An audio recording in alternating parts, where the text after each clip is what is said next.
Hello guys, मैं राजेश भंडारी आप सबका स्वागत करता हूं अपने चैनल इलेक्ट्रिकल अड्डा में। आज मैं आपके लिए एक नया टॉपिक लेके आया हूं। ठीक है, condition of wave winding. Condition of wave winding, ठीक है, कि वेव वाइंडिंग को या वेव वाइंडिंग में क्या क्या कंडीशन होती है जब हम उसका डायग्राम बनाते हैं।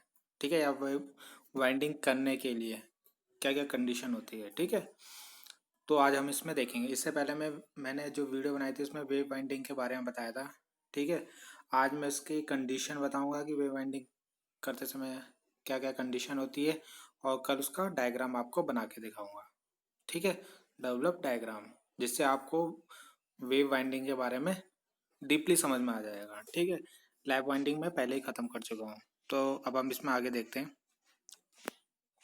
तो सबसे पहला पॉइंट जो है कि जो Y B and Y F, यानी वाई बी क्या होता है बैक पिच और वाई एफ है front pitch, both should be odd number. ठीक है, ये हमेशा ये क्या होना चाहिए, ऑड नंबर में होना चाहिए हमेशा। ठीक है, जब भी हम बैक पिच और फ्रंट पिच निकालते हैं तो वो हमेशा ऑड नंबर में होना चाहिए। बैक पिच और फ्रंट पिच में मैंने पिछली वीडियो में बता चुका हूँ, तो आप वहाँ पे जाके देख सकते हैं। ठीक है, Y B and Y F back pitch and front pitch should be equal to pole pitch. ठीक है, ये हमेशा पोल पिच के बराबर होना चाहिए। ठीक है, तो पोल पिच क्या होता है, दो पोलों के बीच की दूरी। ठीक है, हमारे पास जैसे हमारा आर्मेचर होता है। ठीक है, तो उसमें जो दो पोल हैं उनके बीच के जितने डिस्टेंस होगी, यानी उनके बीच में जितने स्लॉट पड़ रहे होंगे, ठीक है, वो उतना ही क्या तुम्हारा बैक पिच होगा, फ्रंट पिच की वैल्यू होगी, यानी उसके नियरली इक्वल होगी। ठीक है, अगर मान लो तुम्हारा दो पोलों के बीच 6 स्लॉट आ रहे हैं, ठीक है, तो हमारा बैक पिच और फ्रंट पिच क्या होगा, बैक पिच या तो 7 होगा, फ्रंट पिच 5 होगा। ठीक है, उसके आसपास। ठीक, सेकंड आता है कि Y B and Y F differ by 2 and may be equal. ये बैक पिच और फ्रंट पिच, इनमें 2 का अंतर भी हो सकता है और ये इक्वल भी हो सकते हैं। ठीक है, जबकि हमने लैप वाइंडिंग में पढ़ा था इनमें 2 का डिफरेंस होता है, मगर जो वेव वाइंडिंग है ये इक्वल भी हो सकता है। ठीक है, अगर बैक पिच फ्रंट पिच इनकी वैल्यू इक्वल भी हो सकती है, यानी 7 मान लो या 6 मान लो, ऑड नंबर में होनी चाहिए, 7 हो या 9 हो या 5 हो। ठीक है, या 2 का डिफरेंस हो, या एक 7 हो या एक 5 हो, इस तरीके से हो। ठीक है, तो 3 तो इजी पॉइंट्स है इसके। आगे देखते हैं हम इसका एवरेज एवरेज पिच। ठीक है, तो एवरेज पिच कैसे निकालते हैं हम, back pitch plus front pitch upon 2, दोनों की जो वैल्यू होगी उन दोनों का सम करके उसको 2 से डिवाइड कर देंगे, तो क्या आ जाएगा आपका एवरेज पिच। ठीक है, एवरेज पिच हम यहाँ से भी निकाल सकते हैं, यानी जेड, एक और फॉर्मूला होता है इसका, Z upon P plus minus 2। ठीक है, जेड अपॉन पी, यानी जेड क्या होता है टोटल नंबर ऑफ कंडक्टर। ठीक है, यानी अगर मान लो तुम्हारे पास क्वेश्चन में दे रखा है 36 कंडक्टर। ठीक है, तो 36, अगर हम प्रोग्रेसिव वाइंडिंग ले रहे हैं तो प्लस 36 प्लस 2 38 हो जाएगा, और पोल मान लो 4 है तो 4 से इसको डिवाइड कर देंगे, तो हमारा क्या आ जाएगा, एवरेज पिच आ जाएगा हमारा। ठीक है, तो इस तरीके से निकालेंगे। ये कंडक्टर हमें दिए होंगे, पोल भी हमें क्वेश्चन में दिया होगा। ठीक है, या तो कंडक्टर दिए होंगे या कॉयल दिए होंगे, कॉयल दिया होगा तो उसका दुगना कर देंगे और कंडक्टर दिए होंगे तो उतना ही रख देंगे। ठीक, और ये हमेशा इंटीजर वैल्यू होनी चाहिए। ठीक है, इंटीजर मतलब होल नंबर में होना चाहिए, पॉइंट में नहीं होना चाहिए। ठीक है, जैसे यहाँ पर अगर हम 4 से इसको डिवाइड दें तो ये 4 से पूरा पूरा डिवाइड नहीं जाएगा। ठीक है, तो ये गलत है। ठीक है, पॉइंट में नहीं आना चाहिए। नेक्स्ट हम देखते हैं, नेक्स्ट है इसमें कम्यूटेटर पिच।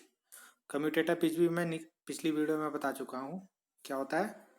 अगर हमारे पास कोई कम्यूटेटर सेगमेंट है उसमें कोई कॉइल जुड़ी हुई है, ठीक है, तो कॉइल, किसी कॉइल की जो फर्स्ट साइड होती है और सेकंड साइड मान लो ये इसकी, उनके बीच में जितने कम्यूटेटर पड़ रहे हैं वो उसकी कम्यूटेटर पिच होती है। ठीक है, यानी किसी कॉइल की दो एक्टिव साइडों के बीच की डिस्टेंस, तो ये हमेशा एवरेज पिच के बराबर होती है। ठीक है, तो Y C equal to Y A भी लिख सकते हैं हम, यानी जितना हमारा एवरेज पिच आएगा उतना ही कम्यूटेटर पिच भी आएगा। ठीक है, एक दूसरा फॉर्मूला भी है इसको निकालने का, क्या, इसका फॉर्मूला ये भी है, Y C equal to number of commutator bar, यानी जितने उसमें कम्यूटेटर दिए होंगे, मान लो 13 कम्यूटेटर दे रखे हैं, ठीक है। +-1 प्रोग्रेसिव के लिए प्लस, रिट्रोग्रेसिव के लिए 1। और number of pair of poles यानी पोलों के जोड़े। मान लो अगर हमें 4 पोल दिए हैं तो जोड़े कितने हो जाएंगे, 2, ठीक है। 2n और 2s, तो 2 लेंगे इसमें, ठीक है। तो ये हो जाएगा 14/2 प्लस लेंगे अगर तो 13×1 = 14, तो 2 से डिवाइड करेंगे तो 7 आंसर आ जाएगा। तो इस तरीके से कम्यूटेटर पीछे हम निकाल सकते हैं, ठीक है। याद रखना यहाँ पे पेयर रखना है, ठीक है, जोड़े, पोल नंबर ऑफ पोल्स नहीं रखना है। तो इस तरीके से हम कम्यूटेटर पिच भी निकाल सकते हैं, ठीक है। आप ये फॉर्मूला लगभग सेम ही होता है आपका, ठीक है। बस इसमें पोल आ जाते हैं, यहाँ पे पेयर ऑफ पोल्स आ जाता है, ठीक है। और यहाँ पे टोटल कंडक्टर्स आ जाते हैं, यहाँ पे कम्यूटेटर बाहर आ जाते हैं, ठीक है। अगर देखा जाएगा तो ये दोनों फॉर्मूले सेम ही हैं, ठीक है। क्योंकि जितनी आपकी क्वाइल होती हैं उतना ही आपके कम्यूटेटर बार होता है, ठीक है। तो यहाँ पे क्वाइल क्या हो जाएंगी, जितना जेड है उसका आधा हो जाएगा, ठीक है। नेक्स्ट हम आगे देखते हैं। अगला आता है रिजल्टेंट पिच का फॉर्मूला क्या होता है, back pitch plus front pitch, ठीक है। ये मैं भी पिछले वीडियो में बता चुका हूँ। जो बैक पिच और फ्रंट पिच की वैल्यू होगी उन दोनों को प्लस कर दोगे तो आपका रिजल्टेंट पिच आ जाएगा, ठीक है।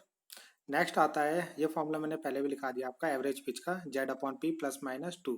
तो प्लस होता है प्रोग्रेसिव वाइंडिंग और माइनस होता है रिट्रोग्रेसिव वाइंडिंग। अब हम इसमें देखते हैं प्रोग्रेसिव वाइंडिंग किसे बोलते हैं, प्रोग्रेसिव वेव वाइंडिंग किसे बोलते हैं और रिट्रोग्रेसिव वेव वाइंडिंग किसे कहते हैं, ठीक है। जैसा हमारा लैप वाइंडिंग में हमने पढ़ा था, अगर हमारी कोई वाइंडिंग आगे की तरफ चल रही है तो हम उसे प्रोग्रेसिव वाइंडिंग बोलते थे, और पीछे की तरफ हो रही है तो उसे रिट्रोग्रेसिव वाइंडिंग बोलते थे, ठीक है।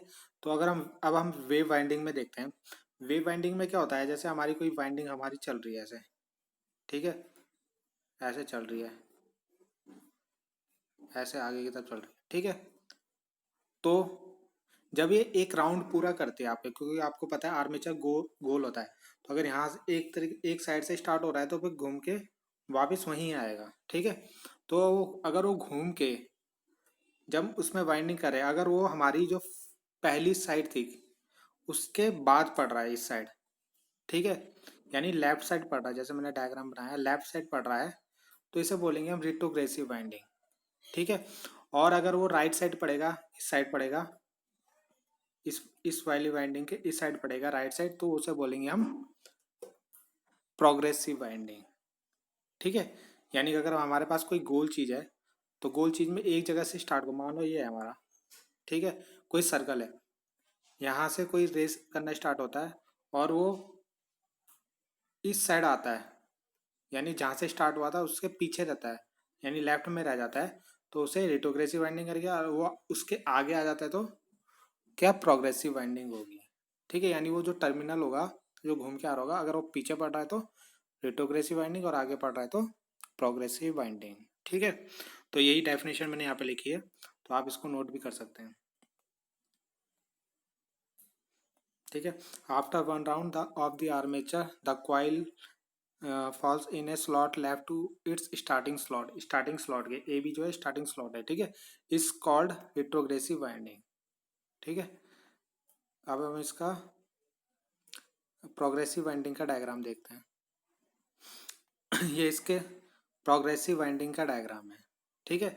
इसमें आपको दिख रहा होगा ये हमारी ए बी जो फर्स्ट कॉइल है, मगर इसमें जो एंड पॉइंट पड़ रहा है वो आगे की तरफ पड़ रहा है, यानी राइट की साइड पड़ रहा है, तो इसलिए इसे प्रोग्रेसिव वेव वाइंडिंग कहेंगे, ठीक है।